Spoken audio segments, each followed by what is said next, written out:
Halo semuanya, jumpa lagi dengan Erna Bayu dalam YouTube channel Erna S. Bayu. Kali ini saya akan membahas tentang mengenal otak kita supaya kita menjadi lebih produktif, lebih kreatif, lebih inovasi ya. Kita juga lebih efisien dalam menggunakan waktu kita sehari-hari. Saudaraku yang terkasih, otak kita terbuat dari sekitar 100 miliar sel saraf yang kita sebut sebagai neuron. Hal ini adalah bagian yang paling penting dari sistem saraf pusat yang mengendalikan kemampuan untuk berpikir, berbicara, merasa, melihat, mendengar, bernafas, dan membuat memori. Nah, saudaraku yang terkasih, otak manusia memiliki berat sebesar 1,3 hingga 1,4 kg dan terbuat dari kumpulan jaringan pendukung yang empuk seperti jeli. Dan saraf yang ada di dalamnya terhubung pada saraf tulang belakang. Sel pembentuk otak kita sebut sebagai neuron. Dan neuron sendiri memiliki bentuk yang berbeda tergantung dari letak di tubuh mana dan peran apa yang mereka miliki. Dan setiap neuron memiliki projection seperti jari yang disebut dendrit dan serabut panjang yang kita sebut sebagai akson. Saudaraku, terdapat dua jenis materi pada otak, yaitu materi abu-abu dan materi putih. Materi abu-abu menerima dan menyimpan impuls dan merupakan sel saraf utama pada otak. Sedangkan materi putih pada otak membawa impuls ke dan dari materi abu-abu. Beberapa syaraf pada otak langsung menuju mata, telinga, dan bagian lain pada otak. Saraf lainnya menyambung otak dengan bagian tubuh lainnya melalui saraf tulang belakang. Nah, apa saja bagian utama daripada otak? Otak memiliki 3 bagian utama, yaitu otak besar atau kita sebut sebagai cerebrum ya di sini. Kemudian otak kecil kita sebut sebagai cerebellum, dan batang otak di belakang sini ya kita sebut sebagai brainstem. Nah, kita akan ceritakan satu persatu. Cerebrum adalah bagian terbesar dari otak. 85% dari berat total otak ini adalah cerebrum. Cerebrum memiliki permukaan yang berkerut-kerut. Jadi kalau Anda melihat gambar otak yang berkerut-kerut, itulah cerebrum. Cerebrum pada manusia sangat besar dan lebih utama dari bagian otak yang lain. Bagian otak luar yang besar mengatur aktivitas membaca, berpikir, belajar, bicara, emosi, dan pergerakan otot yang direncanakan seperti berjalan. Dan cerebrum juga mengendalikan penglihatan, pendengaran, dan indera yang lain. Nah, cerebrum sendiri terbagi menjadi 2 belahan. Bagian kiri cerebrum mengendalikan bagian kanan tubuh. Bagian kanan cerebrum mengendalikan bagian kiri daripada tubuh kita. Dan belahan cerebrum kemudian terbagi menjadi 4 bagian, saudara. Yang pertama adalah frontal lobes. Ini bertanggung jawab pada fungsi kognitif dan pengambilan keputusan. Ada temporal lobe yang bertanggung jawab memproses memori, menggabungkannya dengan sensasi rasa, suara, penglihatan, sentuhan, dan emosional. Dan parietal lobes bertanggung jawab memproses informasi tentang suhu, rasa, sentuhan, pergerakan, dan orientasi spasial. Dan occipital lobe yang bertanggung jawab pada penglihatan. Nah, yang berikutnya adalah cerebellum. Bagian terbesar kedua pada otak adalah cerebellum yang berada di bawah bagian belakang cerebrum. Jadi sebelah sini ya saudara. Cerebellum memiliki fungsi penting pada kontrol motorik dan bertanggung jawab mengkoordinasi pergerakan otot dan mengendalikan keseimbangan. Cerebellum terdiri dari mater abu-abu dan putih dan menghantar informasi pada syaraf tulang belakang serta bagian lain pada otak. Nah, yang berikutnya batang otak. Batang otak terletak di bagian bawah otak. Jadi di sini ya bagian bawah otak. Menghubungkan antara cerebrum dengan saraf tulang belakang. Dan yang berikutnya adalah hipotalamus, di mana hipotalamus ini adalah bagian yang sangat kecil ya, seperti kacang polong yang ada di bagian tengah otak ya. Ini fungsinya adalah sebagai pengatur nafsu makan dan sensasi lapar. Fungsi lainnya adalah mengatur siklus tidur dan istirahat atau siklus sirkadian. Kemudian juga mengatur mood dan motivasi. Dia juga mengatur seksual maturasi atau kedewasaan, kematangan seksual. Juga mengatur temperatur reguler dan hormon body process. Nah, ini adalah hipotalamus. Dan kita juga mengenal yang namanya neurotransmitter. Di dalam otak itu ada yang namanya neurotransmitter atau cairan kimia otak. Tentunya setiap orang memiliki miliaran sel saraf atau kita sebut sebagai neuron di dalam otaknya. Sel-sel di dalam sistem saraf ini perlu berkomunikasi satu dengan yang lain untuk dapat mengontrol berbagai fungsi tubuh. Adapun komunikasi ini bisa terjadi berkat peran dari neurotransmitter. Apa itu neurotransmitter? Neurotransmitter adalah senyawa kimia dalam tubuh yang berfungsi untuk membawa dan mengirimkan sinyal atau pesan antar neuron atau dari neuron ke berbagai jaringan tubuh, misalnya otot.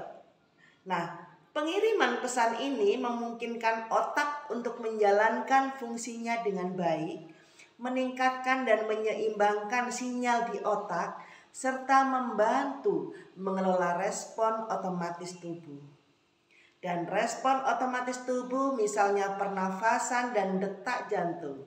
Selain itu, senyawa kimia ini berperan dalam fungsi psikologis seperti proses belajar, suasana hati, ketakutan, hingga kebahagiaan. Bagaimana neurotransmitter itu bekerja, saudara? Tentunya neuron tidak melakukan kontak langsung dengan neuron yang lain. Di antara neuron-neuron ada celah yang sangat kecil yang disebut dengan sinapsis.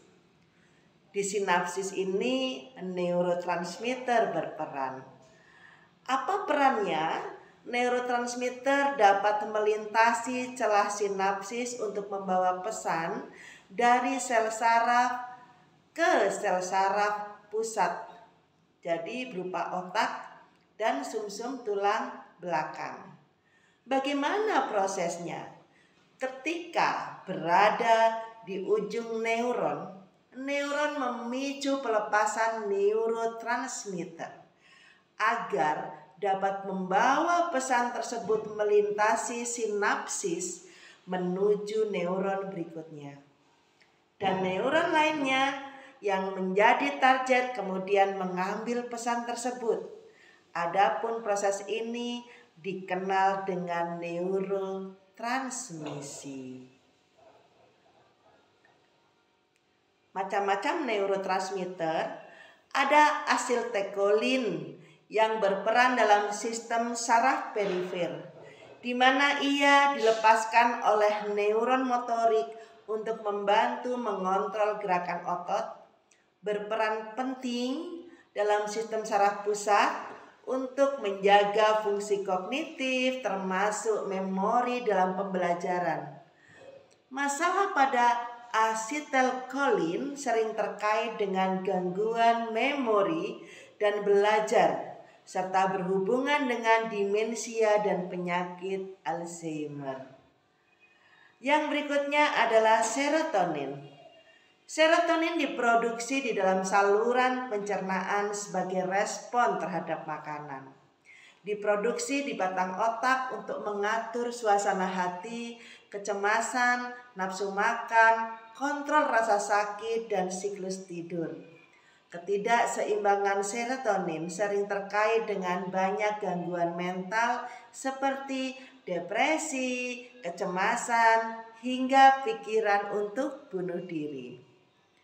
Kemudian ada juga yang kita sebut sebagai epinefrin. Jenis neurotransmitter dan hormon ini lebih dikenal dengan adrenalin.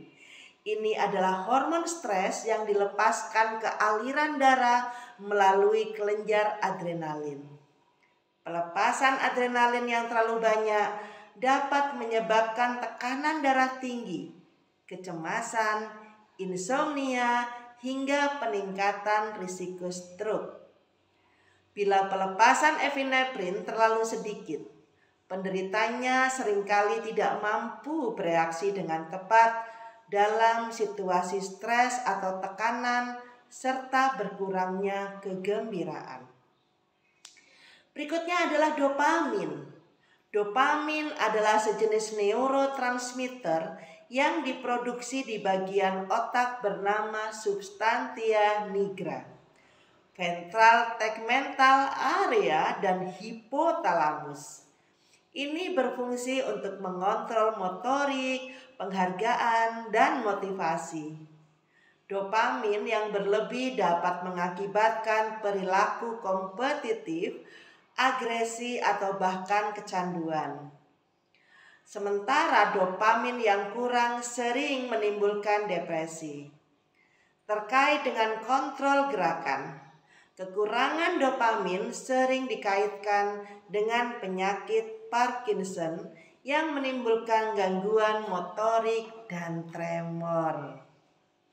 Nah, berikutnya adalah endorfin.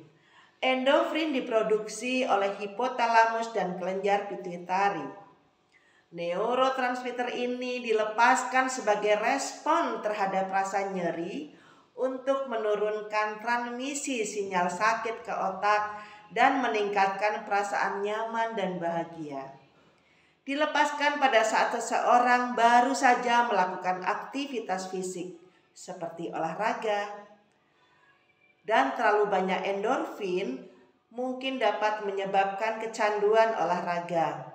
Sementara kekurangan endorfin bisa mengakibatkan depresi, sakit kepala, kecemasan, perubahan suasana hati, dan fibromialgia.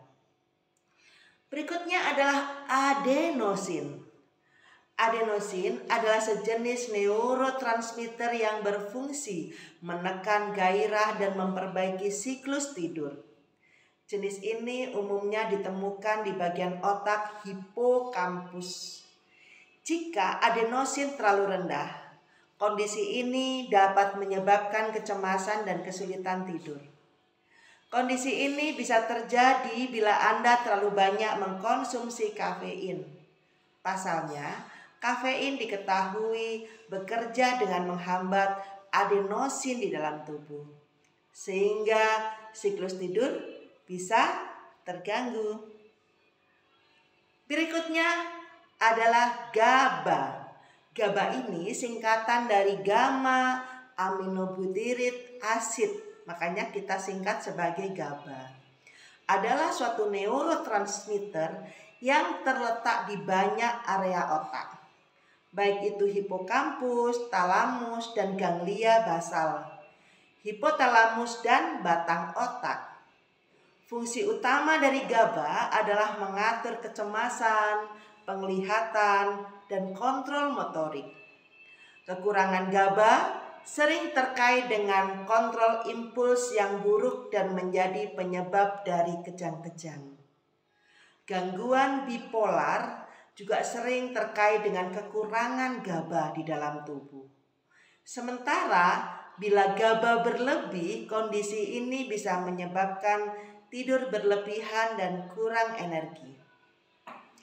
Yang berikutnya adalah substansi P, neurotransmitter yang meningkatkan rasa nyeri dikenal dengan substansi P.